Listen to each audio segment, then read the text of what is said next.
اچھا، آپ کہہ رہے ہیں کہ جو پاکستان میں نئی لیجسلیشن ہو رہی ہے، قانون سازی ہو رہی ہے، تو پاکستانی ریاست کو میانمار یعنی کہ برما اور نارتھ کوریا جیسا ملک بنانے کی کوشش ہو رہی ہے؟ کوشش نہیں، بن گیا بن گیا ہے۔ بن گیا آپ کا یہاں پہ بدقسمتی کے ساتھ 20 لاکھ لوگ پاکستان چھوڑ کے جا رہے ہیں. آپ کا آئی ٹی سیکٹر ڈیڈ ہے، انویسٹمنٹ ہو نہیں رہی. آپ کا پی آئی کی پرائیویٹائزیشن کے لیے بڈ پرائس 85 ارب روپے رکھتے ہیں، 10 ارب آتا نہیں ہے. ڈسٹریبیوشن کمپنیز کو پرائیویٹائز کرنا چاہ رہے ہیں، کوئی ٹیکر نہیں ہے. یہاں پہ گورنمنٹ نام کی کوئی چیز ہے نہیں، بھٹکے ہوئے ہیں، سمجھ نہیں آ رہی ہے ان کو کہاں پہ ان کے پاس میر صاحب یہ آپ کو اڈیالہ جیل میں وزیراعظم عمران خان صاحب سے ان مانیٹرڈ انوائرمنٹ میں ہماری ملاقات نہیں کرا سکتے ہیں. باقی ان کے ہاتھ میں کیا ہے. اچھا، لیکن وہ جب حکومت کے لوگ اس جگہ پہ بیٹھتے ہیں جہاں آپ بیٹھے ہوئے ہیں، تو وہ آپ کے بارے میں، عمر ایوب خان کے بارے میں کچھ ایسی باتیں کرتے ہیں جو کہ کافی پریشان کن ہوتی ہیں. تو جن صاحب نے کل ہمارے شو پہ بات کی، اس وقت عمر ایوب صاحب یہاں پہ موجود نہیں تھے، تو وہ جواب نہیں دے سکے. مجھے بہت سے لوگوں نے کہا جی کہ عمر ایوب صاحب کے سامنے وہ کلپ چلائیں تاکہ عمر ایوب صاحب جواب دیں. سنیں ڈاکٹر طارق فضل چودھری صاحب، چیف وپ پاکستان مسلم لیگ نون، انہوں نے کیا کہا. ابھی جتنے اسمبلی کے سیشن ہوئے ہیں پورے دنوں میں عمر ایوب صاحب فائل اٹھائی ہوئی ہے، ڈیسک کو مار ڈیسک توڑ دیا ہے. ابھی اس دن ان کا وہ کھولا مائک، اسپیکر نے مائک ہی نہیں چلا، وہ ٹوٹا ہوا ہے. یہ تو حرکتیں ہیں. تو مائک ٹوٹا ہوا ہے تو وہ کیسے توڑ دیا عمر ایوب نے؟ عمر ایوب نے فائلیں مار کے. عمر ایوب صاحب، میانمار یا نارتھ کوریا میں جو اپوزیشن لیڈر ہے وہ فائلیں مار کے ہاؤس کا مائک تو نہیں توڑتا. میر صاحب مجھے تو ابھی ہنسی آ رہی ہے، آپ بھی مسکرا رہے ہیں. سب سے پہلی بات یہ ہے کہ جہاں تک طارق فضل صاحب نے بات کی ہے کہ اسپیکر نے مائک کھولا، وہ چلا نہیں. اسپیکر نے تو مجھے مائک دیا نہیں کہ میں بات کر سکوں. انہوں نے تو ہمیں وہ اسٹرینگولیٹ کیا ہوا ہے. اچھا، وہ بات کرنے نہیں دیتے وہاں پہ، تو ہمارا مائک بند ہے. نمبر ایک تو یہ تو یہاں پہ میں نے اس کی سٹوری طارق فضل صاحب کی یہاں پہ رد کر دی. نمبر دو، ڈیس مارنا. آپ ماشاءاللہ صحافت میں مطلب 28 سال ہو گئے ہیں اسے، تقریباً 30 سال سے زیادہ. آپ خود پارلیمنٹس میں دیکھتے رہے ہیں. ڈیسک بجانا یا ڈیسک تھمپنگ یہ تو ایک نارمل روایت ہوتی ہے. نواز شریف بھی کرتے رہے ہیں، شہید محترمہ بینظیر بھٹو بھی کرتی رہی ہیں، اور اس سے زیادہ، بلکہ اس سے زیادہ ہوتا رہا ہے اور مسلسل ہوتا رہا ہے. اور جہاں تک فائل میں نے ماری ہے، میں نے تو اور کچھ نہیں کیا. فائل کیا ہوتی ہے؟ وہ گرین فائل ہوتی ہے، اس کو ڈیسک مارنے سے کیا ہوتا ہے؟ نہیں، لیکن اگر وہ مائک پہ لگ جائے تو مائک ٹوٹ سکتا ہے. مائک فلیکسیبل ہوتا ہے، اس کو تو کچھ نہیں ہوا. میں نے آپ کو بتایا نا. ہاں، مائک وہاں پہ کس نے 2 سیکنڈ کے لیے مائک کھولا تھا تو میری آواز گئی تھی، پھر انہوں نے بند کر دیا. اوپر سے اسپیکر نے کہا بند کر دو، تو مائک بند ہو گیا. تو یہ تو ریکارڈ کی بات ہے. اچھا، اب ایک اور بھی بات کیا جی. طارق فضل چودھری صاحب جو ہیں وہ کل کافی جوش و جذبے میں تھے.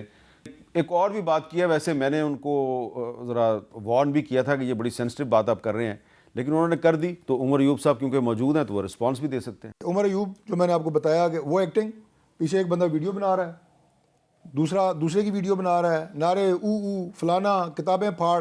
میں نے ان کے ممبر کو، شاید اس کے بعد انہیں کو عقل آ جائے، جب یہ کاغذ پھینک رہے تھے نا، ابھی آپ کی ٹی وی میں دیکھا اڑا رہے تھے، وہ جو ہمیں دستاویزات اور بلز ملتے ہیں اسمبلی میں نے ایک کو کھول کے، نام نہیں لوں گا میں، اچھا نہیں لگتا، پی ٹی آئی کے ممبر ہیں، 2 اڑا رہے تھے. ایک دسی صاحب تھے، ایک اور تھے. دوسرے کو جا کے میں نے دکھائی وہ کتاب، نام محمد لکھا ہوا. میں نے کہا خوف خدا کریں آپ، اسی طرح کاغذ پاؤں میں گرتے ہیں. عمر ایوب صاحب اس کا کیا جواب دیں گے؟ میر صاحب، بدقسمتی کے ساتھ ریلیجن کارڈ استعمال کرنے کی ناکام کوشش نمبر 1. نمبر 2، اس کو میں ایڈریس کرتا ہوں. سب سے پہلی بات یہ ہے کہ انہوں نے کہا جی ویڈیو بنانا. تو جب ان کی حکومت تھی تو ساتھ طارق فضل صاحب بھی تھے اور مریم اورنگزیب بھی تھیں، تو وہ تو ویڈیوز بناتی تھیں. تو وہ ٹائم ان کو یاد نہیں ہے، زیادہ دور کی بات نہیں ہے، مطلب 2-2.5 سال پہلے کی میں بات کر رہا ہوں. ابھی آتے ہیں یہ ریلیجن کارڈ انہوں نے استعمال کیا، مذہبی کارڈ. ان کو میرا خیال ہے کہ اپنے گریبان میں جھانکنا چاہیے، نمبر 1. نمبر 2، وہاں پہ کون سا ایسے دستاویزات ہوتے ہیں، وہ کویشچن آرٹس کے، مطلب آپ کے بلز ہوتے ہیں، بلز کیا، آپ کے وہ پیمفلیٹس ہوتے ہیں، یا بزنس، آپ کا house business order of the day جو ہے وہ ہے، ایجنڈا جس کو آپ کہتے ہیں عام فہم زبان میں، وہ ہوتا ہے. تو اس پہ کون سی ایسی چیز لکھی ہوئی ہے، کون سا بل تھا ایسے مذہبی حوالے سے جو اس دن لے ہوا تھا؟ کسی بھی دن ان دنوں میں غلط بات ہے، غلط بات نہیں کرنی چاہیے. لیکن ویسے آپ کو چاہیے کہ آئندہ احتیاط کیا کریں. میسب کوئی ایسی چیز ہو تو آدمی احتیاط کریں.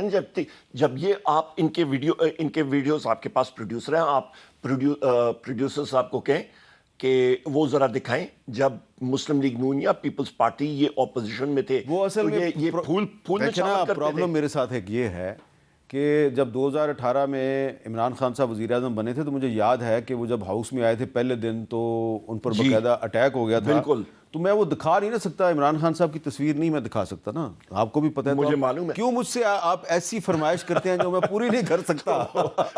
تو میر صاحب, میں وزیر اعظم عمران خان صاحب لیڈر آف دا ہاؤس کی چیئر پہ بیٹھتے تھے, میں ان سے بالکل پیچھے میرے رائٹ پہ قاسم خان سوری صاحب بیٹھتے تھے, ساتھ چیف ویپ عامر ڈوگر صاحب تھے, تیسری کرسی میری ہوتی تھی, میرے سامنے ہوا تھا.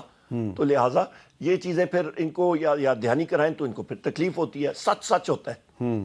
اچھا, اب ایک اور بھی بات کی, ویسے تو طارق فضل چودھری صاحب نے بہت سی باتیں کی لیکن جو صرف عمر ایوب صاحب سے متعلق ہیں, بس ایک آخری بات ہو. میں نے کہا جی اسمبلی کی لائیو کاروائی جو ہے نا یہ ٹیلی ویژن پہ نشر نہیں ہونی چاہیے. جب ایک ایم این اے کھڑا ہوتا ہے اور یہ کاروائی نشر نہیں ہو رہی ہوتی ٹی وی پہ تو وہ اس ایوان سے خطاب کر رہا ہوتا ہے, اسپیکر سے بات کر رہا ہوتا ہے.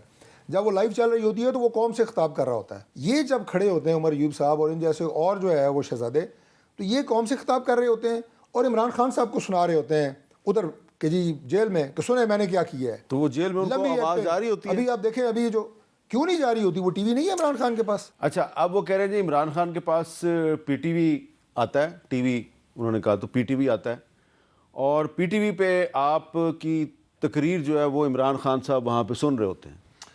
میرا خیال ہے جی میر صاحب یہ مذاق خیز بات کرنے والی ہے. وزیر اعظم عمران خان صاحب کو ٹی وی جو ہے وہ لائیو دیکھنے نہیں دیتے ہیں, اور وہاں پہ کوئی کیبل نیٹ ورک تو لگا نہیں ہے. وہاں پہ آپ کی پی ٹی وی ٹرانسمیشن کے ذریعے چلتا ہے, اور وہااں پہ وہی جو تو پی ٹی وی پہ آپ کی تقریر ویسے جاتی ہے؟ کہاں پہ جاتی ہے جی, ان کا سیپریٹ چینل ہے, وہ سیپریٹ چینل پہ وہ مطلب نشر ہوتا ہے. ریگولر ٹرانسمیشن ادھر کدھر دیکھنے دیتے ہیں وزیر اعظم عمران خان صاحب کو. اور تیسری چیز یہ کہ مجھے وزیر اعظم عمران خان صاحب نے میں رب کا شکر ادا کرتا ہوں, انہوں نے رب العزت نے عزت دی ہے, اس کے بعد وزیر اعظم عمران خان صاحب کا اور اپنی پارٹی کا. مجھے leader of the opposition nominate کیا, پرائم منسٹر کے لیے کنٹیسٹ کرنے کے لیے انہوں نے نامنیٹ کیا. تو مجھے تو اپنے کریڈینشل جو ہیں وہ وزیر اعظم عمران خان صاحب کو معلوم ہے, مجھے کم از کم پروف نہیں کرنے پڑتے بقول طارق فضل چودھری صاحب کے. الحمدللہ جو ہم لوگ پرفارم کرتے ہیں وہ ان کو معلوم ہوتا ہے, اور اللہ خیر صلاح پارٹی کے لیے. اب یہ بتائیں کہ اب جو وزیر اعظم صاحب نے آپ کو آفر کیا دوبارہ مذاکرات کی, تو میں نے سنا ہے کہ آپ کے کچھ ایم این ایز دوبارہ پریشر میں ہیں. محمد غوث صاحب کے بارے میں کل آپ نے بات بھی کی, اور بھی کچھ لوگوں کے بارے میں سن رہا ہوں. تو اگر ان پہ پریشر کم ہو جائے تو کیا اس کے بعد تحریک انصاف دوبارہ مذاکرات شروع کرنے پہ غور کر سکتی ہے؟ میر صاحب ہم پہ انہوں نے کیا پریشر نہیں کیا, گولیاں برسائیں, بیٹن چارج کیا, ہماری خواتین کو بال سے پکڑ کے انہوں نے گھسیٹا. عمر ڈار صاحب کی والدہ محترمہ رابعہ ڈار صاحب کو, عالیہ حمزہ صاحب کو, ان کی بچیوں کو, ساروں کو, آپ جتنی خواتین دیکھ لیں, بشرا بی بی صاحبہ کو جیل میں رکھا, وزیر اعظم عمران خان صاحب کی ہمشیرگان کو ان کو جیل میں رکھا. کیا کچھ ہم نے نہیں سہا, اور اس کے باوجود ان کا کیا خیال ہے کہ یہ پریشر بڑھا کے تو ہمیں یہ گوڈی ٹیکنے پہ مجبور ہیں؟ ایسے نہیں. ہم لوگ آئین اور قانون کی بالادستی کے لیے یہ جہاد لڑ رہے ہیں. بہت سمپل چیز ہے. باقی جو کل مطلب زندگی کا کیا پتہ لگتا ہے, زندگی کا کوئی اعتبار نہیں. جئیں گے تو انشاءاللہ تعالی عزت کے ساتھ.